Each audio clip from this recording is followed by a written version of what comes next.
Assalamualaikum warahmatullahi wabarakatuh. Yang terhormat Bapak Gusnam Hari selaku dosen pengampu mata kuliah Peradaban Islam, serta teman-temanku yang saya sayangi dan saya banggakan. Perkenalkan, kami dari kelompok 2 akan mempresentasikan hasil diskusi kami terkait materi dinasti Abbasiyah masa kemajuan 100 tahun pertama. Adapun anggota kelompok kami yang pertama, saya sendiri Nur Anissa Salvianti sebagai pemandu jalannya presentasi sekaligus pembaca materi kedua. Kemudian rekan saya Muhammad Kausari Kaidani sebagai pemateri pertama, Nadia Badiatul Laila sebagai pembaca materi ketiga, dan Khairul Rahman Hakim sebagai pembaca materi keempat. Langsung saja kita ke materi pertama yang akan dibawakan oleh Muhammad Kausari Kaidani. Kepadanya saya persilahkan. Baik, saya akan menjelaskan awal berdirinya dinasti Abbasiyah sekaligus kawasan dinasti Abbasiyah. Bani Abbasiyah merupakan khalifah ketiga Islam untuk meneruskan Nabi Muhammad.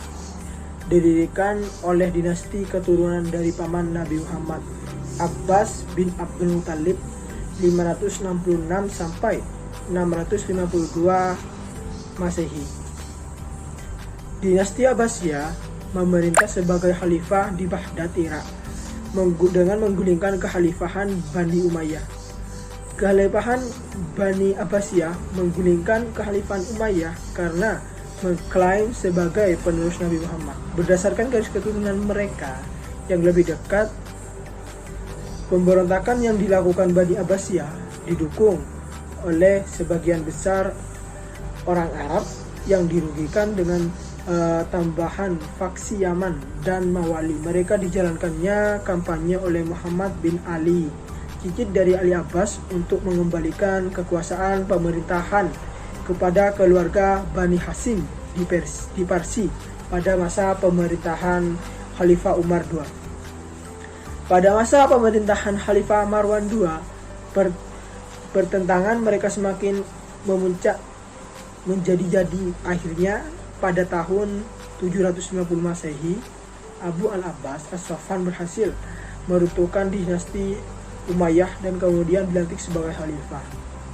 Nah, itu dia sederet cerita awal berdirinya dinasti Abbasiyah, yang dimana mereka melakukan pemberontakan di tengah-tengah kekhalifahan Bani Umayyah dan mengklaim bahwa dirinya lebih pantas karena langsung keturunan dari paman Nabi Muhammad, yaitu Abbas bin Abdul Muthalib. Dan selanjutnya saya akan menjelaskan tentang kawasan yang dilingkari atau dikuasai oleh dinasti Abbasiyah.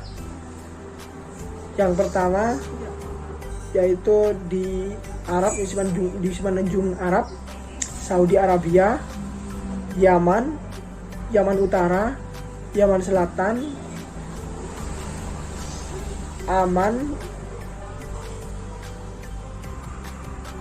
Uni Emirat Arab, Kuwait, Irak, Iran, Yordania, Palestina, Lebanon, Mesir, Libya, Tunisia, Aljazair, Maroko, Spanyol, Afghanistan, dan Pakistan. Itulah sederet dari kawasan yang sangat luas sampai ke semenanjung Arab, sampai ke luar biasa dinasti Abbasiyah ini. Oleh karena itu, Abbasiyah pada masanya mengalami sepuncak-puncaknya yang luar biasa,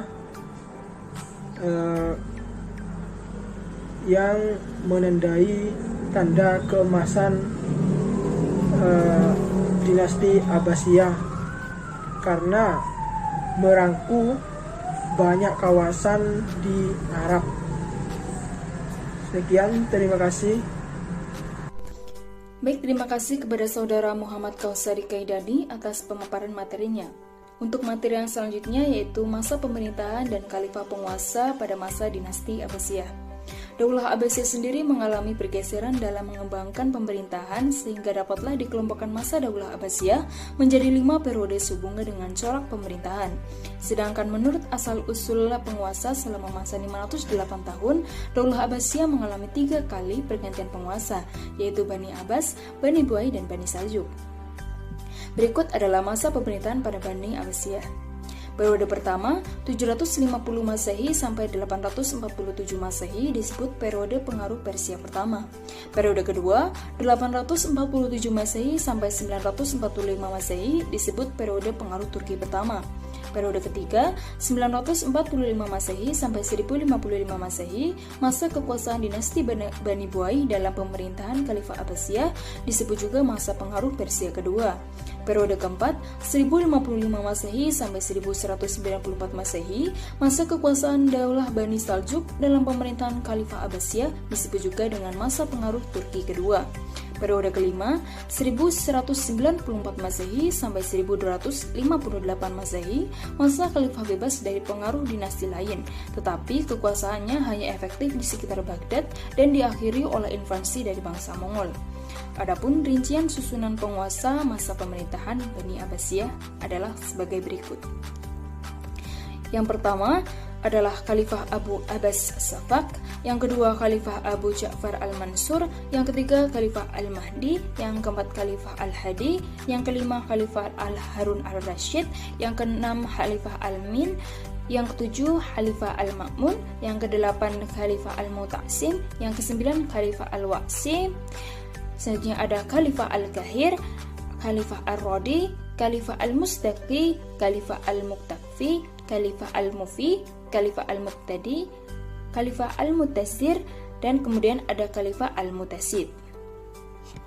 Demikian materi yang dapat saya sampaikan. Untuk materi yang selanjutnya akan disampaikan oleh Nadia Badiatul Laila. Kepadanya saya persilahkan. Baik, kita lanjutkan masa kemajuan dinasti Abbasiyah. Dari 37 khalifah yang pernah berkuasa pada masa itu, ada beberapa khalifah yang benar-benar memiliki kepedulian untuk mengembangkan ilmu pengetahuan dan peradaban Islam. Misalnya saja, pada masa Khalifah Al-Mahdi, perekonomian Bani Abbasiyah pada waktu itu mulai meningkat. Kemudian pada masa Harun Ar-Rasyid dan putranya Al-Ma'mun, banyak sekali kekayaan negara yang dimanfaatkan untuk membangun rumah sakit, kemudian lembaga pendidikan dokter dan farmasi. Selama pemerintahannya, Bani Abbasiyah berhasil mengkonsolidasikan kembali kepemimpinan gaya Islam dan menyuburkan ilmu pengetahuan. Adapun bentuk kemajuan-kemajuan di bidang sosial budaya, yakni seni bangunan dan arsitektur itu banyak dibangun, kemudian banyak sekali melahirkan sastrawan-sastrawan yang terkenal seperti Abu Nawas dan Abu Attahiyah. Kemudian dalam bidang ekonomi, dalam sektor pertanian, dulu dinasti Abbasiyah sudah menerapkan yang namanya irigasi, kemudian dapat meningkatkan hasil pertambangan seperti emas, perak, tembaga, besi, dan lain sebagainya. Nah, bentuk kemajuan di bidang ekonomi ini disebabkan karena dulu banyak sekali pedagang yang transit dari timur dan barat yang membawa banyak kekayaan. Selanjutnya di bidang politik dan militer, pemerintahan dinasti Abbasiyah membentuk departemen yang namanya Diwanul Jundi, atau biasa kita sebut dengan Departemen Pertahanan dan Keamanan. Nah, dewan ini dibentuk karena pada masa itu banyak sekali terjadi pemberontakan, bahkan banyak wilayah-wilayah yang melepaskan diri. Nah, selanjutnya nih ada bidang ilmu pengetahuan. Pada masa dinasti Abbasiyah dulu banyak sekali bermunculan para ahli dalam bidang ilmu pengetahuan, seperti contohnya kita ambil saja ahli dalam bidang filsafat atau biasa kita sebut dengan filosof. Contohnya ilmuannya yaitu Al-Kindi dan Al-Farabi. Selain dalam bidang filosof, juga banyak juga dalam bidang ilmu sejarah, ilmu bumi, astronomi, dan lain sebagainya. Dan yang terakhir yakni dalam bidang agama Islam. Pemerintahan Bani Abbasiyah dulu memberikan perhatian khusus kepada para ulama, sehingga memotivasi mereka untuk senantiasa meningkatkan ilmu pengetahuan sehingga dapat melahirkan banyak sekali ilmu-ilmu baru, yakni seperti ilmu hadis, ilmu tafsir, ilmu fikih, tasawuf, dan lain sebagainya. Baik, terima kasih kepada Saudari Nadia Badiatul Laila. Untuk materi yang selanjutnya akan disampaikan oleh Saudara Khairul Rahman Hakim. Kepadanya saya persilahkan. Seperti apa yang telah kita ketahui sebelumnya bahwa dinasti Abbasiyah adalah dinasti yang sangat luar biasa atas kekuasaan yang sangat lama, bahkan wilayah yang sangat luas. Karena itu banyak sekali faktor-faktor yang ingin menjatuhkan dinasti tersebut. Saya coba jelaskan beberapa faktor kemunduran dinasti Abbasiyah. Faktor kemunduran tersebut dibagi menjadi dua, yaitu faktor internal dan faktor eksternal. Untuk faktor internalnya sendiri ada beberapa. Yang pertama, perebutan kekuasaan di pusat pemerintah. Dan yang kedua, seperti apa yang telah saya sampaikan bahwa dinasti Abbasiyah adalah dinasti yang sangat besar wilayahnya. Maka dari itu, seringkali munculnya dinasti-dinasti kecil yang memerdekakan diri. Yang ketiga, kemerosotan ekonomi disebabkan oleh yaitu yang poin kedua tadi. Dan yang keempat, munculnya aliran-aliran sesat dan fanatisme keagamaan. Yang kelima terakhir, konflik atau perselisihan dengan aliran Islam lain. Selain yang disebutkan saya tadi, yang merupakan faktor-faktor internal kemunduran dan kehancuran khilafah Bani Abbas, ada pula faktor-faktor eksternal yang menyebabkan khilafah Bani Abbas lemah dan akhirnya hancur. Salah satu faktornya adalah Perang Salib. Kekalahan tentara Romawi telah menanamkan benih permusuhan dan kebencian orang-orang Kristen terhadap orang Muslim atau umat Islam. Kebencian itu bertambah setelah dinasti Saljuk yang menguasai Baitul Maqdis menerapkan beberapa peraturan yang dirasakan sangat menyulitkan orang-orang Kristen yang ingin berziarah ke sana. Oleh karena itu, pada tahun 1095 Masehi, Paus Urbanus II menyerukan kepada umat Kristen Eropa untuk melakukan perang suci yang kemudian dikenal dengan nama Perang Salib. Perang Salib yang berlangsung dalam beberapa gelombang atau periode telah banyak menelan korban dan menguasai beberapa wilayah Islam.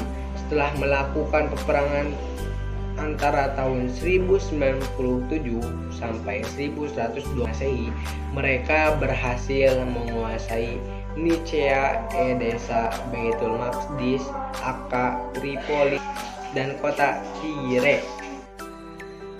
Dan faktor eksternal yang kedua yaitu serangan Mongolia ke negeri Muslim dan berakhirnya dinasti Abbasiyah. Sebagai awal penghancuran Baghdad dan khilafah Islam, orang-orang Mongolia menguasai negeri-negeri kecil Asia Tengah, Khurasan, dan Persia, dan juga menguasai Asia Kecil. Pada bulan September 1257, Hulagu mengirim ultimatum kepada Khalifah agar menyerah dan mendesak agar tembok kota sebelah luar diruntuhkan. Tetapi Khalifah tetap enggan memberi jawaban. Maka pada Januari 1258 dilakukan menghancurkan tembok ibu kota. Sementara itu Khalifah Al-Mutasim langsung menyerah dan berangkat ke base pasukan Mongolia. Setelah itu para pemimpin dan fuqaha juga keluar. 10 hari kemudian mereka semua dieksekusi dan Hulagu beserta pasukannya menghancurkan kota Baghdad dan membakarnya. Pembunuhan berlangsung selama 40 hari. Jumlah korban sekitar 2 juta orang. Dan dengan terbunuhnya Khalifah Al-Mutasim, telah menandai babak akhir dari dinasti Abbasiyah. Baik, terima kasih kepada Saudara Khairul Rahman Hakim atas pemaparan materinya. Untuk selanjutnya, adapun nilai-nilai dasar peradaban Islam pada masa dinasti Abbasiyah. Yang pertama, berbeda dengan Bani Umayyah yang melakukan perluasan wilayah, Bani Abbasiyah sendiri justru memfokuskan diri kepada pengembangan ilmu pengetahuan dan peradaban Islam, sehingga dikenal sebagai masa keemasan peradaban Islam. Yang kedua, pembaharuan sistem politik pemerintahan dan tatanan militer yang lebih baik. Yang ketiga, perhatian dan dorongan berupa pemberian fasilitas berupa materi atau finansial dan tempat untuk terus melakukan berbagai kajian ilmu pengetahuan melalui bahan-bahan rujukan yang pernah ditulis atau dikaji oleh masyarakat sebelumnya. Lantas, kesimpulan dari pemaparan materi di atas adalah masa dinasti Abbasiyah sendiri merupakan masa keemasan peradaban Islam selama pemerintahannya. Bani Abbasiyah berhasil mengkonsolidasikan kembali kepemimpinan gaya Islam dan menyuburkan ilmu pengetahuan. Sekian materi yang dapat kami sampaikan. Apabila ada kurang dan salahnya kami memohon maaf. Wassalamualaikum warahmatullahi wabarakatuh.